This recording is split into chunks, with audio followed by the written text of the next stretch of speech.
Hi everyone, I'm Victoria and welcome to Black Cat Crimes. I really appreciate you clicking into this video. So my main goal in my videos is to not only educate, but if we can, help share with viewers how we can help the victims and their families in what are honestly the worst things that could have happened to them. And supporting families of the victims and getting justice for victims is exactly why I'm making this video today.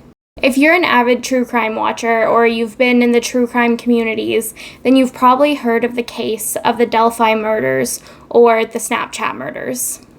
Now, I'm not going to go into a ton of detail in this specific video, but there are a lot of great deep dives and videos out there already about these murders.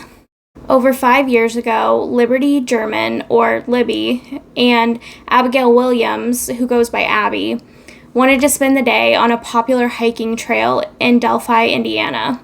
They had the day off, so they wanted to go walk around and take pictures together there. And unfortunately, when they were supposed to meet their family to be picked up, they didn't show up. And they were quickly reported missing, and as night fell, they still weren't found. It would be the next day that they would be found murdered along the hiking trail. The girls, who enjoyed watching true crime shows, had actually at some point probably sensed that someone was following them or that they were in danger. One of the girls took out their phone and began recording a man who was following them on Snapchat. That's how this case got the name the Snapchat murders. She recorded this man as he walked behind her, and we have seen and heard very small clips from this video. We as the public have seen a snapshot of what the man looked like. We have seen a very short clip of how he walks and stands whenever he's following them. And we have also heard a very short soundbite of him saying, "Down the hill." And later, they released a fourth word, "Down the hill, guys." Though we've only got these small pieces of the recording as the public, there is speculation and belief, I don't know if it's actually been verified by investigators, that the girl who recorded this Snapchat video actually got their attacks on video so that investigators could use it later. And amazingly, earlier this week, it was announced that an arrest has been made in relation to their murders. There have been many possible suspects discussed throughout the year, and this suspect is one that we haven't heard of before. His name is Richard Allen, and he is now in the custody of Indiana police. But the probable cause affidavit linked to this arrest has been requested to be sealed by the prosecutor. This is very unusual. He did address this in a press conference that was held earlier this week as well.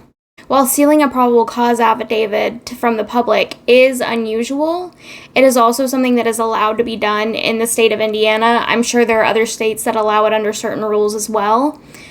It is allowed if the release of the probable cause affidavit could cause further harm to the case or prosecution in the future.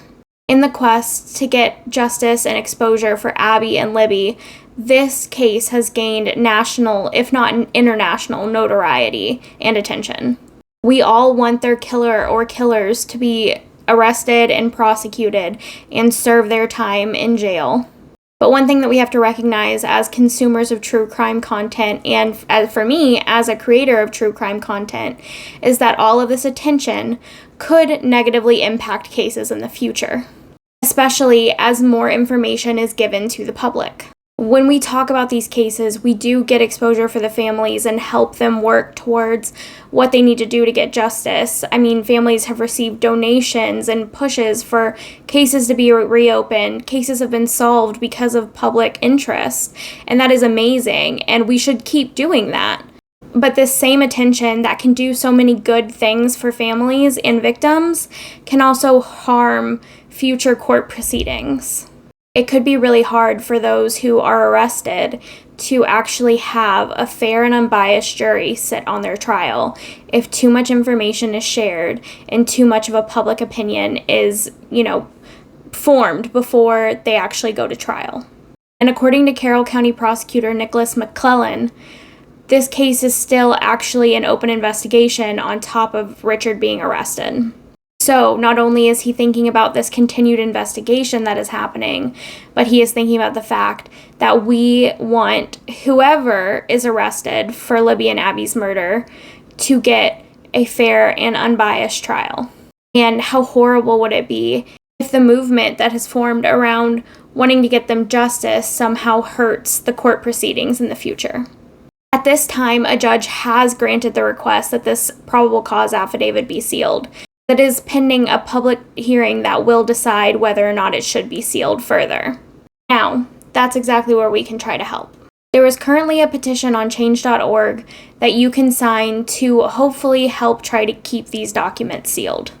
I would like to ask you to go sign this petition and help Abby and Libby by keeping these documents sealed so that whenever this proceeding does go to trial, this person cannot argue that he didn't get a fair shot. This specific step is a way that we can currently help Abby and Libby and their families. I do have somewhat of a legal background, and I also have this deep interest in true crime. That's why I started this channel. So as much as I want to know, both understanding the legal reasons behind his arrest and from a true crime standpoint of just wanting to know what the heck happened, I want to know the details. I get it. But right now is the time for us to step back and realize that right now is not the time to know everything. Recognize that there are legal reasons why these documents are usually unsealed to hold basically investigators accountable in the public eye of why they've arrested someone and show that they do have proper reasons to arrest them. But at the same time, if all of this information and maybe even guilt knowledge is released to the public, if there's somebody else involved, if there's more information that they need to get before they take him to trial, this could be at risk if we get this information released too early. This information can't be withheld from the public forever, but hopefully we can help keep it sealed for the amount of time it needs to be sealed so that the families can get the justice they deserve. We don't want this case, if there is a conviction, to get immediately overturned because a judge is like, yes, there was too much public attention, too much was released to the public, and you didn't get a fair trial. I can't imagine the family having to go through any more than they already have or have to get someone prosecuted for this. The justice system has to work on both sides for it to truly work.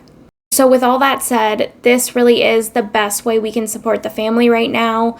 Liberty's sister has come out and asked that people sign this petition as well.